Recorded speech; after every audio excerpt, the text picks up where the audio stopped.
the word legend sometimes it can get used a lot. But when you talk about this man, and he's a great man, not only what he does in his sport, but just how he just carries himself. A very strong role model. And he's been able to be a champion in not one, but two sports. Actually, probably three sports, trying to do my homework. If you consider MMA, professional wrestling, amateur wrestling. It's just an unbelievable career he's had, and he's gone around the country doing clinics and meeting fans at meet and greets, different shows, different events. Man keeps himself in tremendous shape. I think him and pro wrestler Bob Backlund are two people that come to mind that keep themselves in tremendous shape. You think they were still 30 years old, for God's sakes. Dan The Beast Severn, thank you so much for your time. I'm very curious, just right off the bat, what is life like for you these days? Well, I tell you, Jim, I really appreciate that introduction, and I like the association with Bob Backlund because I've met him on a number of occasions in the past, and literally whenever he would find out I was going to be coming to any kind of a show or event, or if I found out he was coming, I always made sure that I kept a table nearby because we liked to chat with each other because we were kind of, even though we're from different vintages, but we were cut from the same piece of cloth. I mean, he was just he was never a person that was going to cut outrageous promos or things of that nature, but he had a work ethic equal to none, and I was the exact same way when it came to professional wrestling. I'm not going to go out there and cut some big heelish type promo on that. I was going to simply go out there and just say that, when the bell rings, we'll see who's going to be the better man that day. It's so interesting, Dan, because your career, and you mentioned that, so much in professional wrestling is putting yourself over, getting yourself over by talking, trash talking. And that wasn't you. That was not your style. And still, you were able to achieve top success, NWA champion twice, and you've achieved success in the WWF, achieved success everywhere in professional wrestling. And I want you to also just address that with me, in that your mindset and how you were able to do that without having to yell and scream. I think of another one, Dan, God rest his soul, he just passed away, Dory Funk Jr., the great Dory Funk Jr., He never had to yell it. Now, Terry was the loose cannon, the wild one, Terry Funk, but not Dory. And Dory also achieved great success in professional wrestling, and he didn't have to do that. I just was curious, how were you able to do that? Well, I mean, literally, I always tell people that actions speak louder than words. I've come up with older cliches, but that means they meant a lot to me, and I speak to a lot of younger folks. I do all kinds of speaking engagements, and that's one of the things that I bring up, especially in today's cyber world that we live in. Everyone has a cell phone. So if they have a cell phone, they've got a camera. They got a voice recorder, whether they're taking photos or they're taking video. And I go, the cliche, a moment of indiscretion, a lifetime on the internet. I mean, you can always say, yeah, well, I've been reborn, I've been saved, and things of that nature, but it's kind of like going, but people will still throw things up in your face. And I've always believed in the golden rule of life to begin with. And that is, treat everybody else the same way you want to be treated, no better, no worse. And if the world would simply abide by that, it would be a much better place. But it is, especially with all the social media, it is such a me world anymore. Yeah, it is interesting how social media has changed our dynamic. And every era goes through something different. You have been able to navigate today's social media, per se, with some of the old school teachings and techniques. And I'm just curious, how did you adapt with social media? Do you spend a lot of time on social media? I mean, it's hard not to spend any time just because it's there. But how do you navigate through it?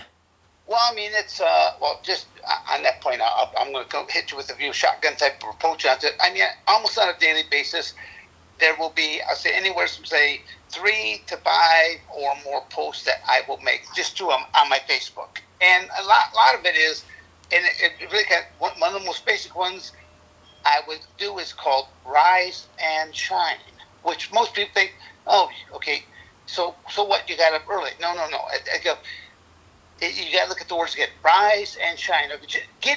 First off, just get your butt up. That's what it means about rise. And shine just means try to be your best that day. So rise and shine means something different to me than simply just getting your butt out of the bed. But I'll use different examples. In Coldwater, Michigan, I have a training facility. And a lot of the athletes, because I actually had a live-in dormitory situation there, and a lot of the guys would simply say, you're the last person we see at night when we're heading back to our dormitory area, and they're like, you're the first person we see in the morning. They're like, are you like the Phantom of the Opera? Do you ever are you like Dracula or something like that? And I go, I sleep. I don't require as much sleep, or it's just because I am so driven. And I will use the example of like a personal planner. I have a planner, and I have lived out of a planner since my junior year in high school. It was much more simpler then because all I was looking for was, okay, this upcoming summer, what different wrestling camps, what different wrestling tournaments was I going to go to, because I was heavily invested into my amateur wrestling career, because if I did well in amateur wrestling, college coaches would be looking at me because I have 7 other siblings, and asking mom or dad for money to go to college was not going to happen because mom and dad are simply feeding and clothing 8 kids. So how do I make it work for myself? Today's society is very selfish. Everyone's looking out for what's in it for me. And if they would simply look at how to get butter the bread on both sides, I go, a lot more business would be conducted as long as you're looking at, okay, as long as both people make something out of it, business will be conducted. So much business can be conducted, and when you look at the business today, how do you look at MMA and pro wrestling? You did so much, and you made history in UFC. Things that you've done, titles that you won, and professional wrestling, you made history there. Amateur wrestling, All-American, Olympic team alternate for the U.S., I believe, as well. Just so many things that you were able to do. And how do you just navigate? How do you navigate that? How do you are able to do all these different things and not just overloading your battery? Well, I mean, first off, just again, setting goals and trying to pursue those things. Even if you don't quite make that goal, you are well better off than where you were before. Doing things like in the Ultimate Fighting Championships or professional wrestling, I'll just say that I turn certain bad situations into good situations. What I mean by that is I end up having a job opportunity was presented to me back in around that 1992 time frame.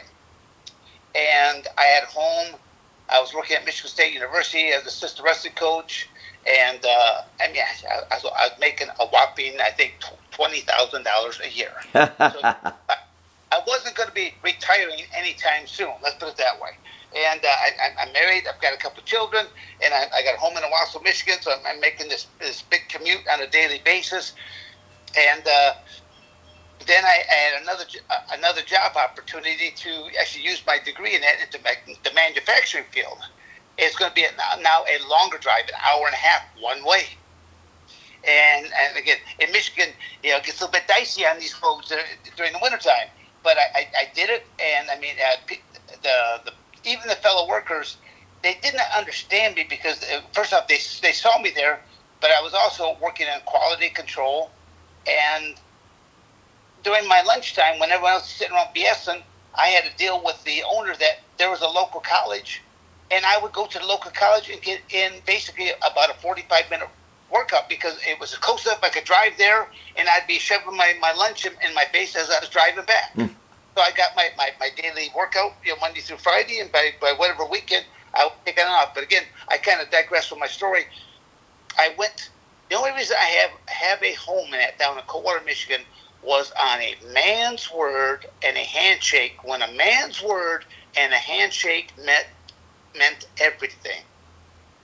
They don't anymore. That's sad for me to even have to say that.